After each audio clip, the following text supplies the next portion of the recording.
나주부TV 시청자 여러분 안녕하세요. 휴일 잘 보내고 계시죠? 자, 오늘은 여러분 공부를 잘하려면 어떻게 해야 되나요? 네, 열심히 하면 됩니다. 투자를 하려면 잘하려면 어떻게 해야 되죠? 열심히 하시면 됩니다. 너무 뻔한 얘기라고요? 어찌 보면 뻔한 것을 제대로 하느냐 못하느냐가 그게 바로 이제 기본이죠. 기본을 내가 할 수 있느냐 없느냐가 되게 중요합니다.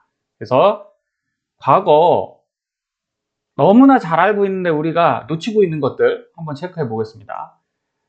자, 자산 투자 시에 체크 포인트 이렇게 써놨지만 하나만 말씀드릴게요. 이거는 이제 코스피 기준으로 작성됐었던 자료고요.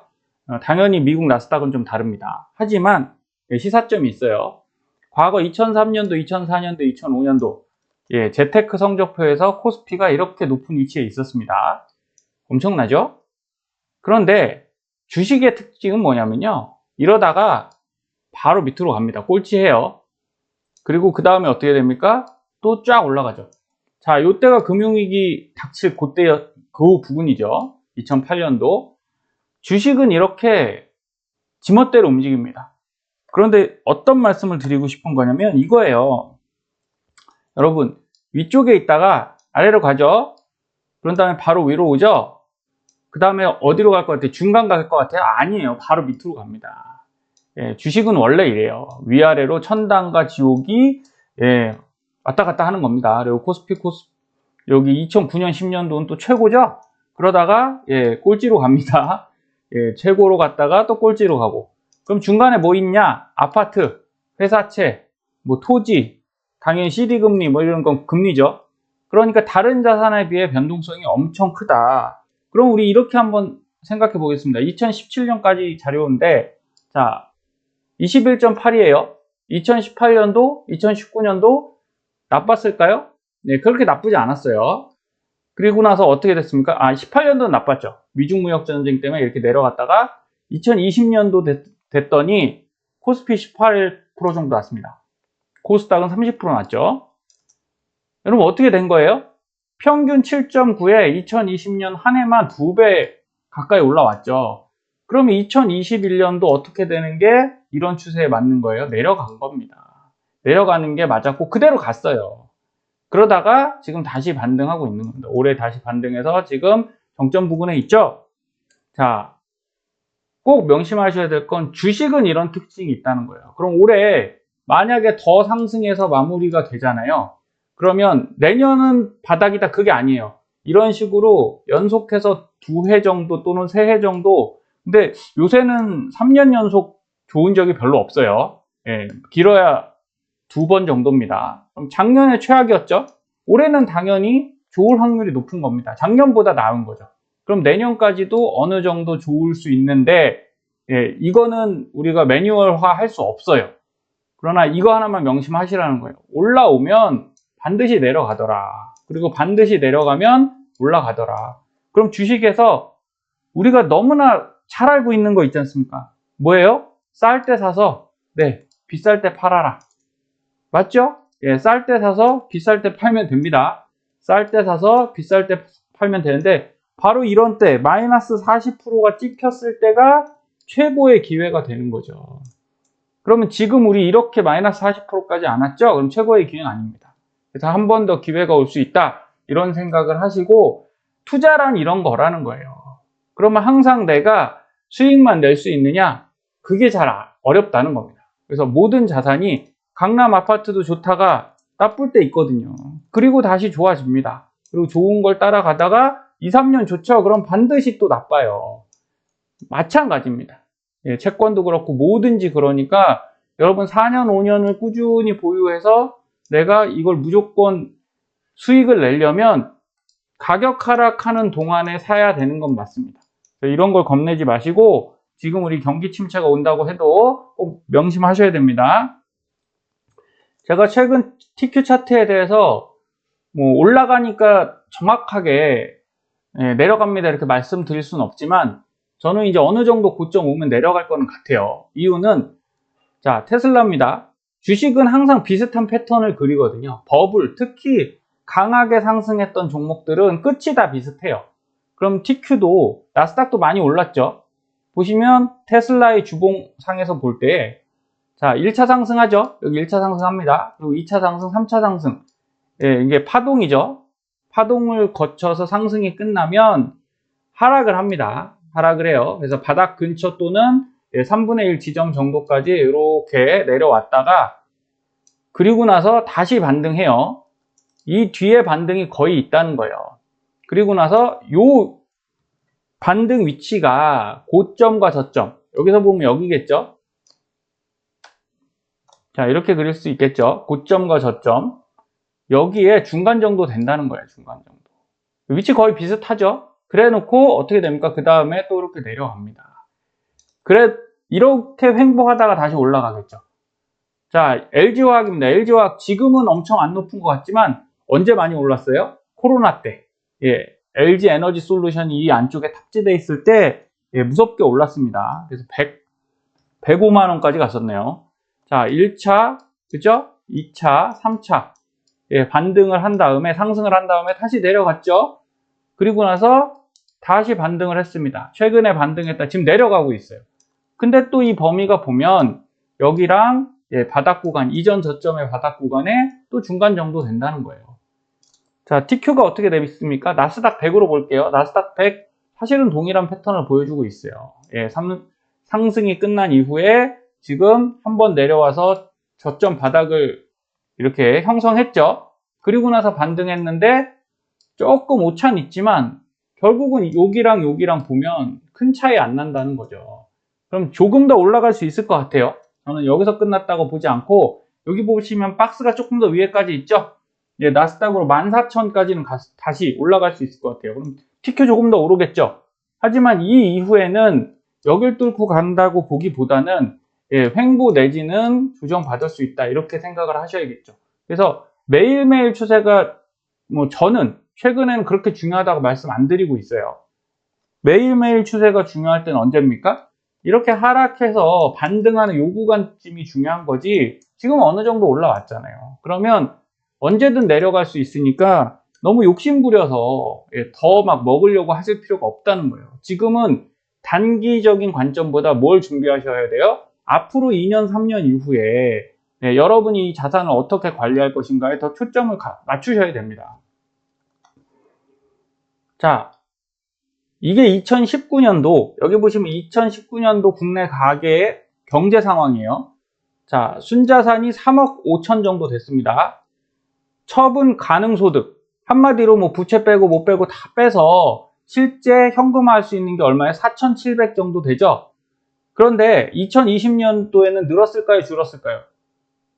대부분 늡니다. 왜냐면 인플레이션이 있죠? 지금처럼 안 높아도 있어요. 그리고 코로나 당시였습니다. 가구의 자산은 늘었죠. 3억 5천에서 4억 4천. 아마 집값도 오르고 부동산 값도 오르고, 초반 결과가 아니니까요.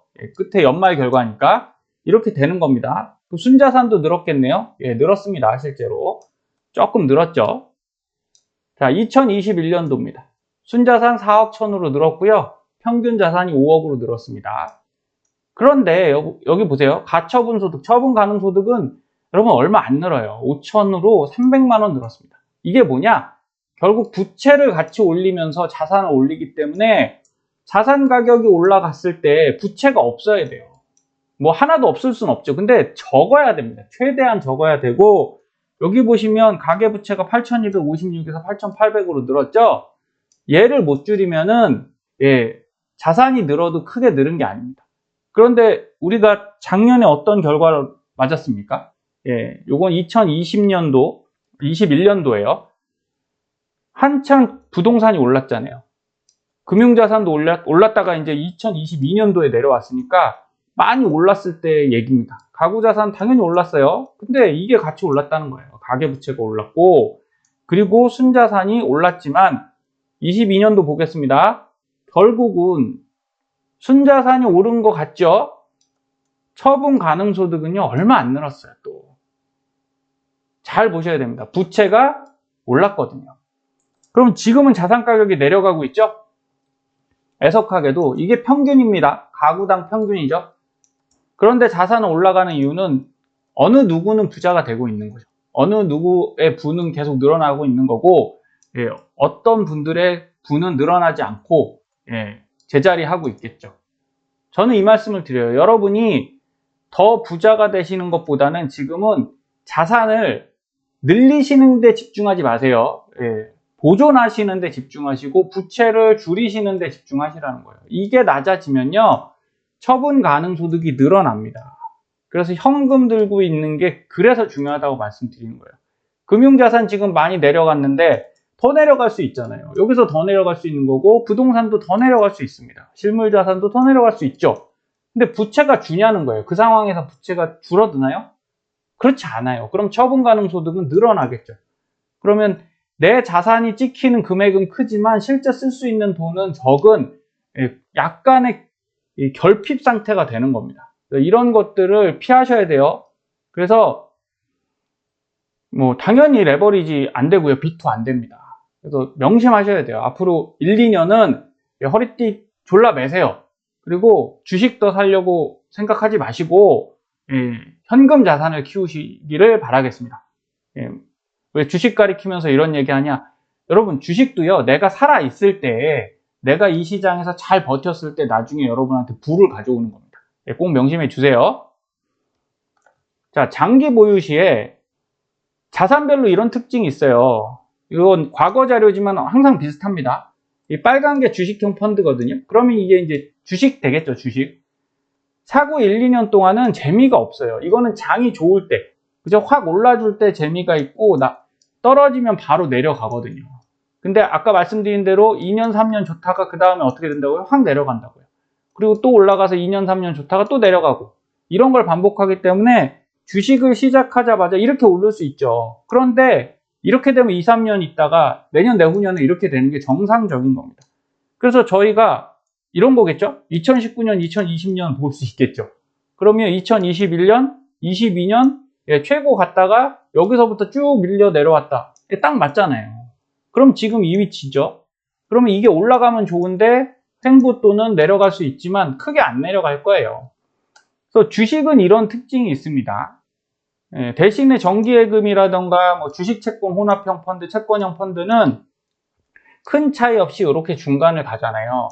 그래서 여러분들이 지금 이런 식이구나를 반드시 명심하시고 섞을 거냐 아니면 단독으로 갈 거면 제대로 운영할 거냐 이걸 결정하시라는 겁니다. 그래서 항상 우상향되는 자산은 없어요. 대신 우리가 취해야 될 태도는 올라가다 떨어졌을 때 이때 더 많이 사서 모아야겠다 이런 생각을 하는 거죠. 그러려면 이때 사서 모으려면 어떻게 해야 돼요? 돈이 있어야죠. 여기에 전부 다 쏟아부으면 절대 안 된다는 거예요. 그래서 2차전지 계속 올라간다고 계속 쏟아붓고 떨어질 때 못 팔아서 현금 없으면 안 된다는 거죠. 나스닥 마찬가지죠. TQ 올라갔는데 내려올 때 여기서 손절 못하고 계속 추매하다가 막상 올라갈 때쯤 돼서 내가 살 돈이 없다. 이거는 주식 투자를 제대로 하시는 게 아니다라는 겁니다. 그래서 항상 뭐를 준비해라? 여유 자금을 두고 계세요. 한 20%, 30%는 반드시 이건 주식을 살 돈이 아니다. 이렇게 생각하고 계셔야 됩니다. 제가 2019년도에 방송에서 사실 쓰던 자료예요, 이 자료가. 그걸 다시 한번 말씀드리는 이유는 여러분 그때도요, 글로벌 주택시장 8년 만에 GHC 경고, 이게 뭐냐면 Great Housing Crash입니다. 부채가 워낙 크기 때문에 부동산에 큰 폭풍이 올 거다. 그게 바로 트럼프 당선 전후거든요. 이때 터질 게 사실 코로나 때문에 밀린 거죠. 양적 완화를 통해서 돈이 풀리면서 이 문제가 지금에 와서 터지는 거기 때문에 여러분 과거에도 이런 위험은 계속 있었어요. 그래서 2019년도에 5대 은행장 내년 집값 15% 정도 폭락할 거다. 근데 어떻게 됐어요? 폭락한다고 했던 게 도리어 급증했죠. 이게 유동성의 힘이에요. 그럼 유동성이 항상 좋은 결과를 주는 게 아니라 들어왔을 때, 물 들어왔을 때, 바람 불 때 노 젓는 분들만이 돈을 버는 겁니다. 근데 지금 유동성이 어쨌든 줄어들고 있죠? 이럴 때 올인하시면 굉장히 위험하다. 언제 올인해야 되냐? 이게 끝나고요. 금리도 미국에서 지금 이제 더 이상 안 올립니다. 동결 발표 안 한 거잖아요. 그러면 25bp 더 올리더라도 그 고점을 가서 한 1년 정도 유지되는 기간이 있습니다. 6개월에서 1년 정도. 그리고 내리면 경기가 이제 그때부터 불어지겠죠.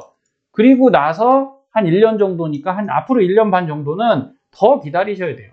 더 기다리시면서 바닥을 한번 노려보시는 게 훨씬 좋은 투자 태도고요. 지금 조금 오르고 내리고에 절대 연연하시면 안 됩니다.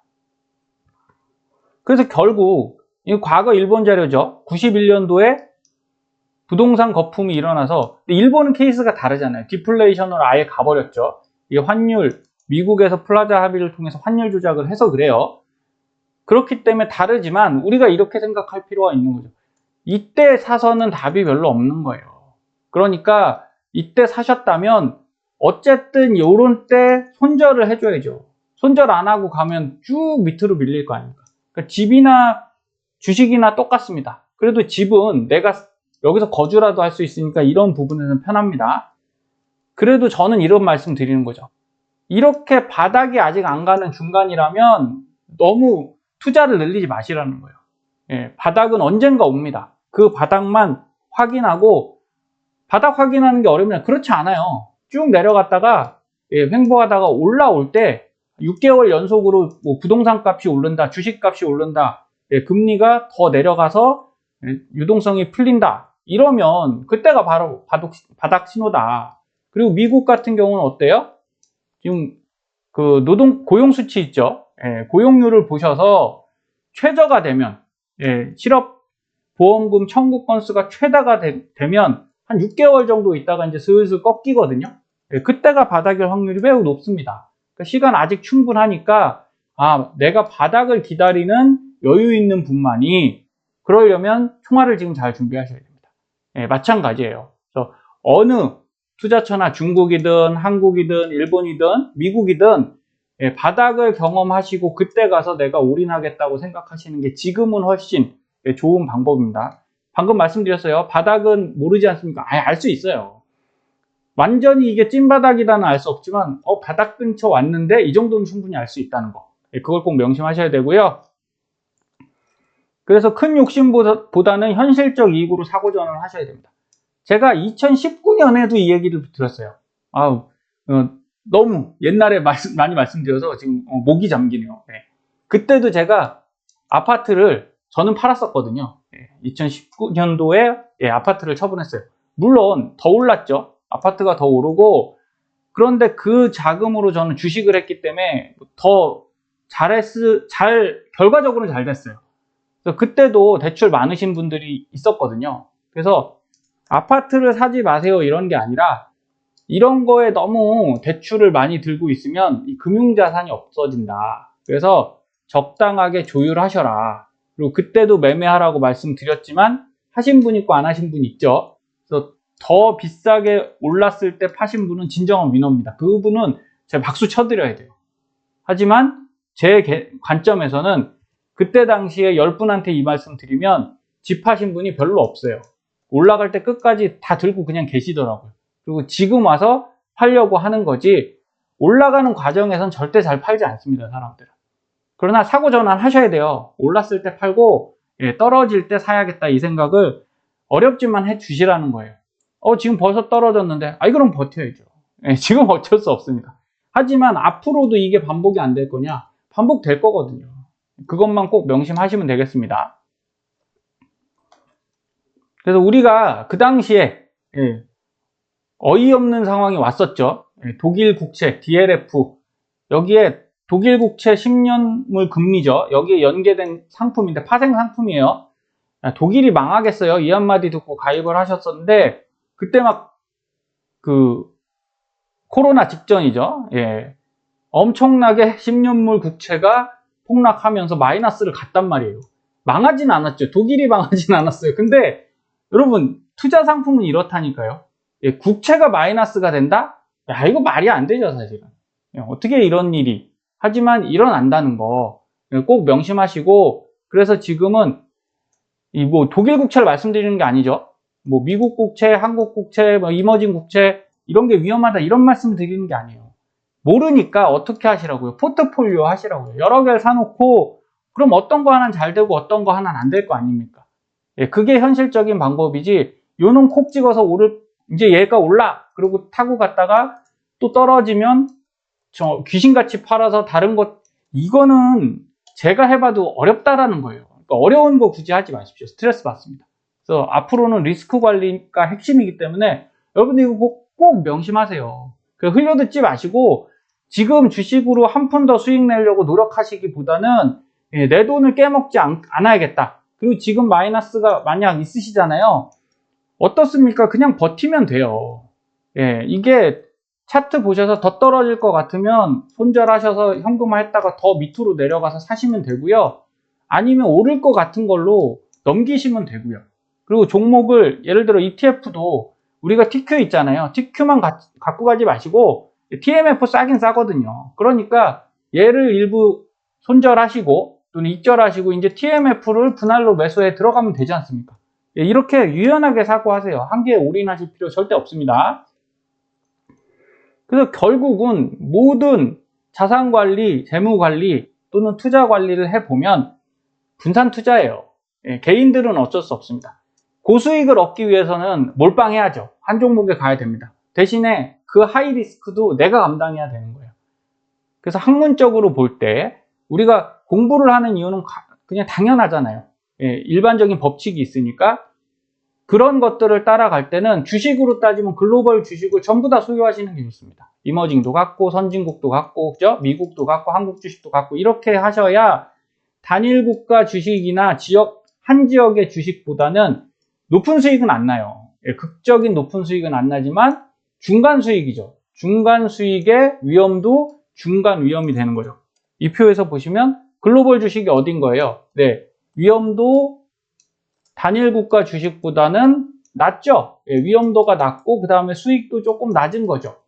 하지만 단일 주가 주식이 반드시 수익률이 여기 있을 거라고 장담은 못 하잖아요. 그런데 위험은 항상 높아요. 그래서 존 모글 경에 얘기는 항상 저는 진리라고 봐요. 인덱스 펀드는 미국 전체를 사는 거다. 그래서 모든 주식에 투자하라고 말씀드리잖아요. 그러면 글로벌 주식을 사시고요. 글로벌 채권을 사십시오. 전체 사면 그나마 그것도 불안하다. 금 사시고요. 이게 옛날처럼 어렵냐? 어렵지 않아요. 충분히 됩니다. 그래서 그 당시에도 제가 저희 이제 회사와 상담하시는 분들께 이 말씀 항상 드렸어요. 100만 원으로 글로벌 재테크 하시라는 거죠. 어렵지 않아요. 여기 보시면 S&P 500 ETF 2주, 그 다음에 MSCI 인터내셔널 ETF 2주, 뱅가드 FTS, 이거 선진국 FTS 이머징이죠.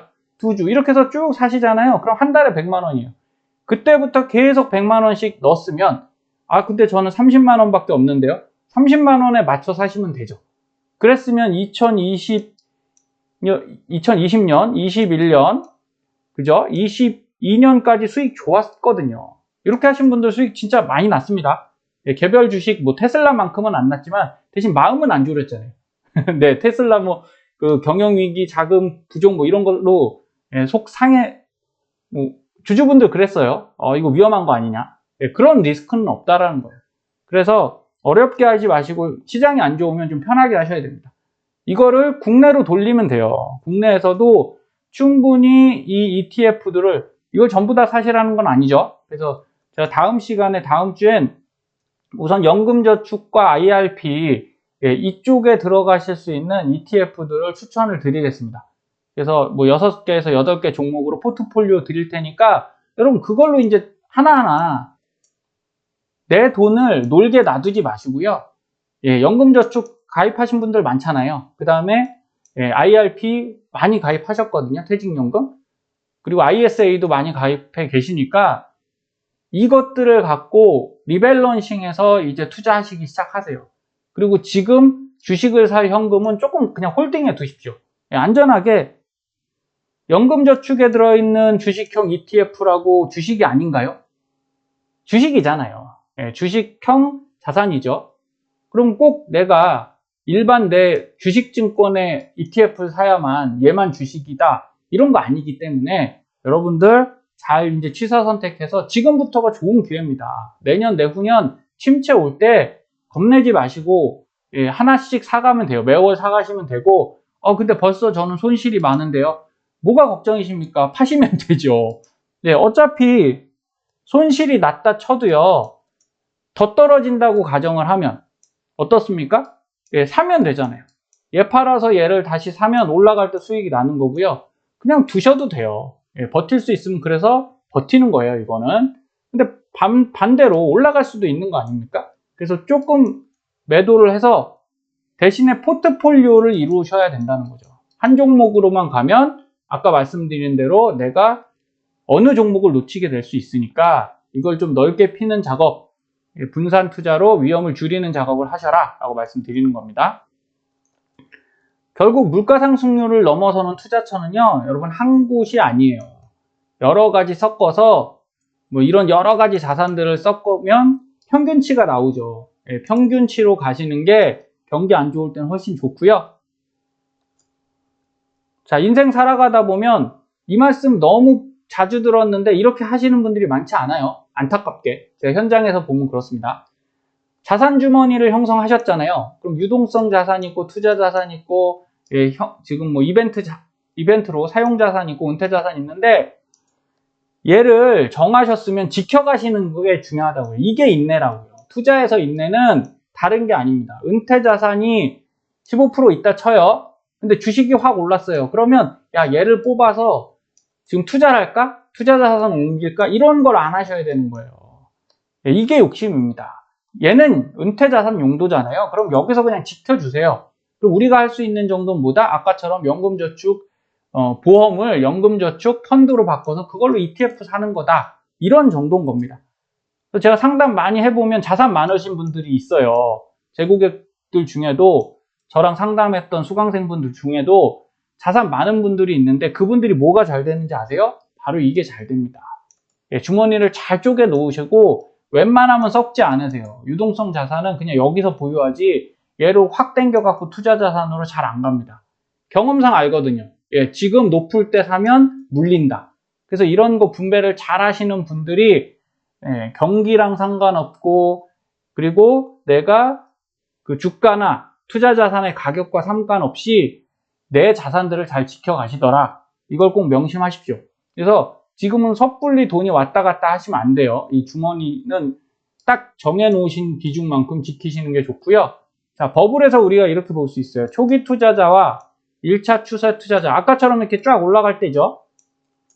2차 추세 투자자까지는 괜찮아요. 그런데 이 막판에 가면 안 된다고요. 3차 늦었지만 가자. 그죠? 그리고 전혀 투자 안 할 것 같은 분들이 돈이 들어올 때가 제일 위험하죠. 예, 최근에 많이 보셨을 겁니다. 이럴 때 투자하는 게 아닌 거죠. 근데 지금은 어때요? 상당히 내려왔잖아요. 이때가 아니라는 거죠. 충분히 내려왔으니까 더 밑에 바닥이 자 1층 왔다고 칠게요. 지금 1층 왔습니다. 그럼 지하실 가죠. 아니 1층에서 지하실 가는 거 충분히 견딜 수 있다는 거예요. 5층에서 1층 낙하할 때도 견뎠는데 이걸 못 견디겠습니까? 그러니까 지금은 속도만 천천히 늦추어서 가시면 돼요.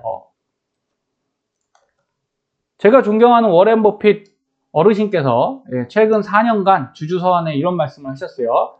역대급 상승장에도 레버리지 투자 위험 경고 2020년에 했죠.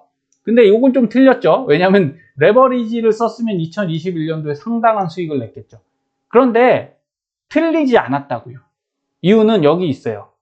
레버리지 투자는 러시안 룰렛이다. 모르잖아요. 어떻게 될지. 그래서 자주 이기지만 5번 이겨도 진짜 운 나쁘게 러시안 룰렛이 뭡니까? 그 총이죠. 돌아가는 총알에 뭐 예를 들어 5개 총알이 들어있는데 5개 구멍에 하나의 총알만 있는 거예요. 그러면 탕탕탕탕 쐈을 때 4번은 발사 안 되지만 1번은 발사될 수 있잖아요. 그럼 이렇게 되는 거예요. 때때로 죽는 거예요. 이게 그 투자에서는 그 값어치가 별로 없어요. 4번 작게 먹고 크게 1번 잃으면 그건 그냥 손해인 겁니다. 그래서 지금은 절대 이런 거 하시면 안 되고요. 주식 장기 투자 필요성 강조. 이거는 맞아요. 지금처럼 내려오면 아까 처음에도 말씀드렸다시피 하락하면 어떻게 된다고요? 올라갑니다. 그러니까 우리 이 기간을 잘 버티셔야 되고 그러려면 내가 돈에 쪼들리면 안 돼요. 그리고 2022년에는 현금성 자산과 미국 단기 국채에 집중하라고 또 맞췄잖아요. 폭락 구간이니까 뭐 이분이 그런 걸 모르실 분이 아니겠죠. 그리고 2023년 자사주 매입의 뭐 이거는 지금 중요한 게 아니지만 어쨌든 현금 예수금을 통해서 버크셔 해서웨이는 지금도 열심히 주식을 매수하고 있죠. 예, 어려운 장에, 힘든 장에 값싼 주식이 형성됐을 때 그 돈으로 살 수 있다는 게 진짜 중요한 겁니다. 그래서 일반적인 펀드 매니저들보다 이 80이 넘으신 분이 훨씬 운용을 잘하는 건 제가 볼 땐 뭐 능력치가 뛰어나시겠죠. 근데 항상 그 현금 예수금을 보유하는 원칙을 지키셔서 그런 것 같아요. 그래서 세계적인 투자자가 하락장에 대처하는 자세는 당연히 워렌 버핏 어르신은 매수를 합니다. 예, 돈이 있으니까 가능하겠죠. 자, 피터 린치는 주식 하락장은 일상적인 일이다. 요번에 세게 내려간 건 너무 좋은 기회다. 저는 이렇게 생각합니다. 진짜 좋은 기회예요. 여러분 이거 한번 이겨내시면 다시 2, 3년 불장이 올 때 여러분 큰 자산을 버실 수 있습니다. 대신 한 달, 두 달이 아니고 하루 이틀이 아니라는 거예요. 존 템플턴 경은 즉각 반응 말고 포트폴리오를 분석해라라고 말씀했어요. 그러니까 여러분들 어떤 종목 사지 이게 아니에요. 여러분의 포트폴리오를 지금 분석을 하셔야 된다는 겁니다. 그래서 지금은 기술로 투자하는 것보다는 시간 투자가 맞아요. 그래서 시간은 투자자의 친구이니까 빨리 시작하고 계획대로 하라는 겁니다. 그럼 여러분들 뭐가 있으셔야 돼요? 계획이 있으셔야겠죠. 그래서 앞으로 제가 저희 나주부 TV에서는 연금저축 IRP, 그 다음에 주식 강의도 좀 해드릴 거고, 당연히 TQ랑 뭐 이런 것들 하던 것들은 할 겁니다. 근데 저는 이렇게 말씀드리고 싶어요. 계획을 짜셔라. 그래서 앞으로 그 계획 짜는 것들을 좀 도와드릴 예정이니까 필요하신 분들은 많이 들으시고요. 항상 포트폴리오, 지금과 같은 시기가 포트폴리오가 중요하다. 이거 반드시 명심해 주셨으면 좋겠습니다. 감사합니다.